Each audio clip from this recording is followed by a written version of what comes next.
Good morning, Elon. The top stories we're following today. Trouble with the trustee. Members of the Elon community calling to remove one board member as his actions come under national scrutiny ahead of the upcoming election. Reaching capacity? This morning, a local hospital is saying it's prepared for symptomatic students. But what happens to the severely sick? The answer just ahead. Plus, waiting to reopen. Campus Rec ready to get students back to fitness. Now, just waiting for the governor's go-ahead. Today, August 20th, 2020. This is ELN Morning.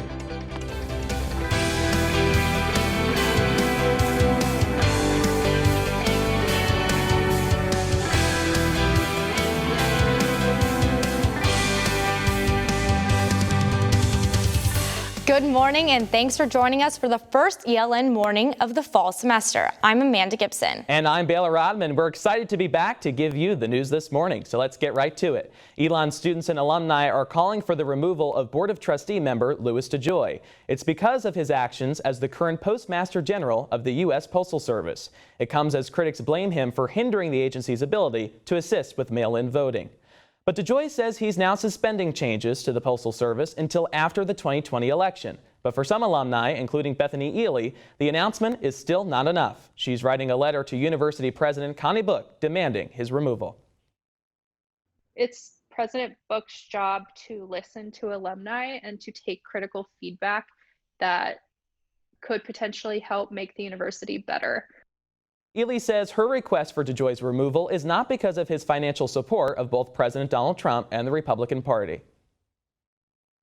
I think that universities should feel free to, be run by people regardless of what their political affiliation may be. But I do think that this particular instance is one that is a direct threat to our democracy. It's a direct threat to vote by mail. In addition to his role as a trustee, DeJoy is also the benefactor of 4 Elon Odyssey scholarships. The changes announced have sparked protests at his D.C. and Greensboro homes. DeJoy is testifying before the Senate Homeland Security and Governmental Affairs Committee tomorrow.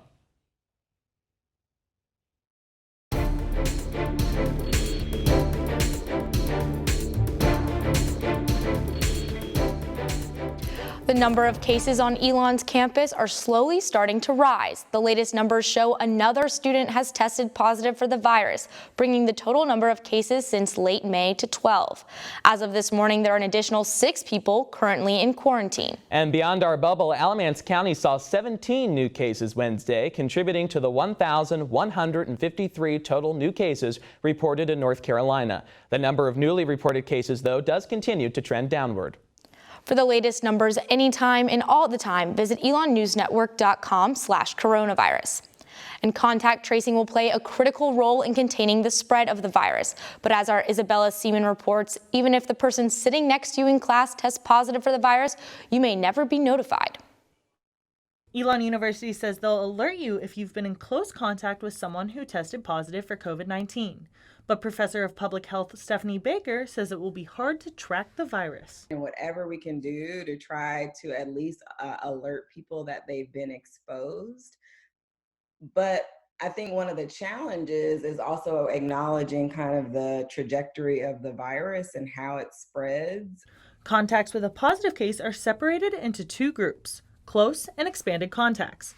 According to the Centers for Disease Control, a close contact is someone who was within 6 feet and without a mask for at least 15 minutes.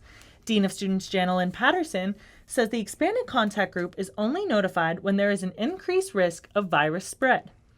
This includes classmates, teammates, or members of an organization. We would only contact them if there was a reason to contact them as a group. And again, they're not close contacts, so they're not going to be quarantined. Just to say they want to be hypervigilant, and it's just to really reinforce safety measures.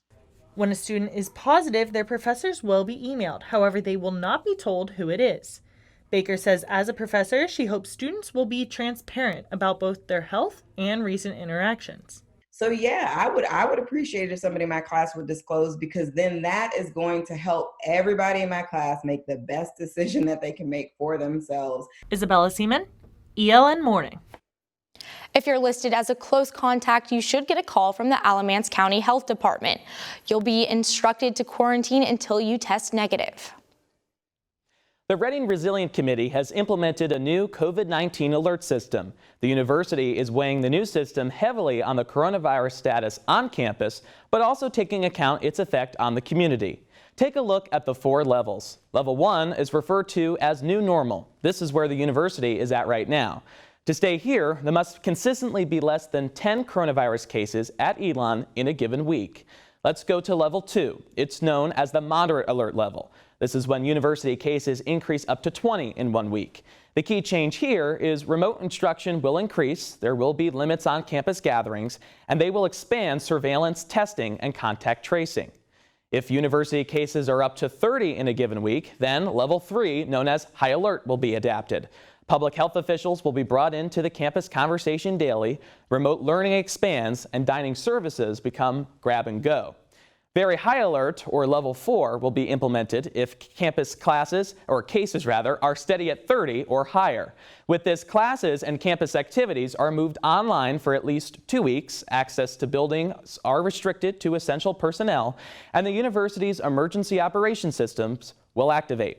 For further information on the current impact of COVID-19 on campus and throughout the community, again, visit elonnewsnetwork.com/coronavirus.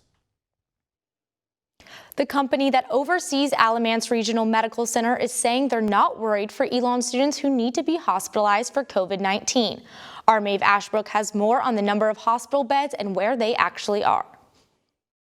Alamance Regional is prepared to help Elon students. The best thing about young, healthy college students is not very many of them get sick enough to require inpatient care. If they do, we've got capacity to take care of them. But if students need long-term treatment for COVID-19, they'll be sent to another hospital in Greensboro. Their external communications manager for Cone Health, Doug Allred, says there are 96 beds for patients, but capacity could expand to 157. Sword says Cone Health has yet to be overwhelmed with patients and doesn't expect to change anytime soon.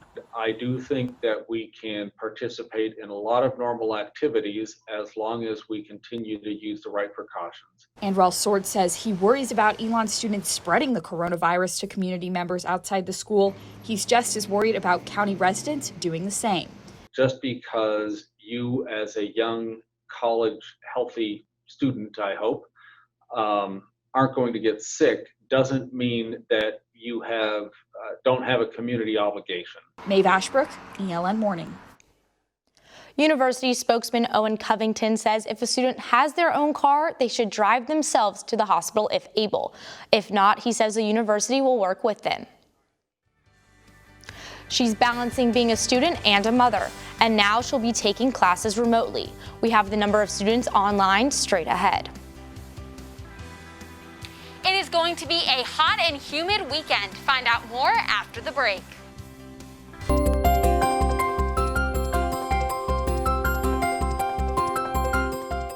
Our Margaret Faust is outside with your Phoenix 5-day forecast. Margaret, tell me how it is. Do I need an umbrella this Baylor, weekend? You will need that umbrella this weekend. But not right now. I am in Citron Plaza where it is 72 degrees and cloudy. There is 94% humidity right now. So as you move about between classes today, make sure you stay hydrated and are wearing breathable clothing. Now let's take a look at the weather tonight. Temperatures will rise by 2 degrees and there will be thunderstorms starting in the afternoon and a 30% chance of rain. So make sure that you are prepared. Now let's take a look at our Phoenix 5-day forecast. The temperature in the beginning of the week will be low to the mid-80s and there will be thunderstorms, so make sure you have your raincoat and your umbrella. Later in the week, the temperatures will rise to the high 80s and it will be cloudy, so the rain will stop. And the great news is that the sun will come out on Tuesday, so you have that to look forward to. Amanda and Baylor, back to you. Well, thank you, Margaret. As those on campus worry about a potential spike in cases, 170 students have already decided to take their classes virtually. While the online option provides support for students with underlying medical conditions, it also provides an option for one full-time mother. Elon Jr. Carissa Klein says she took advantage of remote learning to have a safe and a comfortable option for her one-year-old son. We discussed the benefits for our son and also the benefits for me and, having a stable environment, I guess, to work and not have to stress about school and the pandemic at the same time.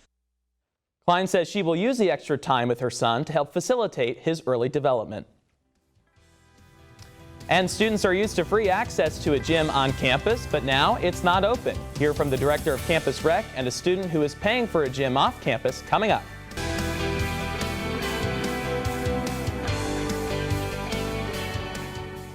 Students are used to a free gym in the Corey Athletic Center. Right now, it's not open, but Campus Recreation and Wellness is preparing to open when they're given the green light. Our Cammie Brady has the story. It's been 5 months in North Carolina that gyms have been closed. With Phase 3 still up in the air, ELN's Campus Recreation and Wellness is patiently waiting for students. And once they get here, they're going to be really excited to see how much is still available and how those extra precautions are keeping them safe and healthy. Mellinger says they've been working all summer to ensure the students and staff are safe when Governor Roy Cooper decides to begin the next phase of reopening. When that day comes, wearing a mask everywhere in the gym is their plan. In the meantime, some students have found other ways of working out while the tuition-included gym is closed.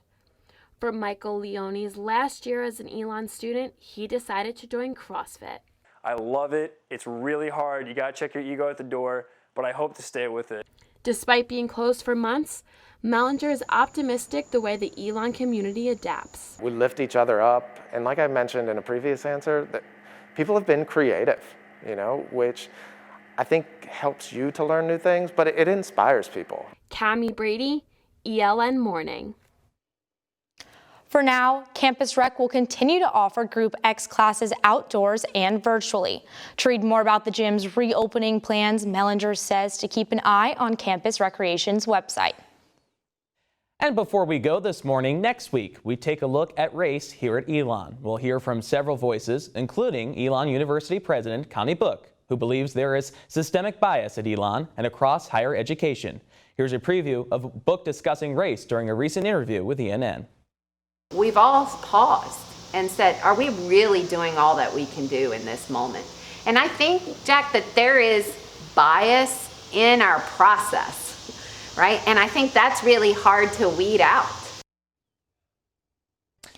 That's all the news we have for you this morning. Keep up with our coverage when we're off the air at elonnewsnetwork.com. And be sure to follow us on social media at ELN News Network.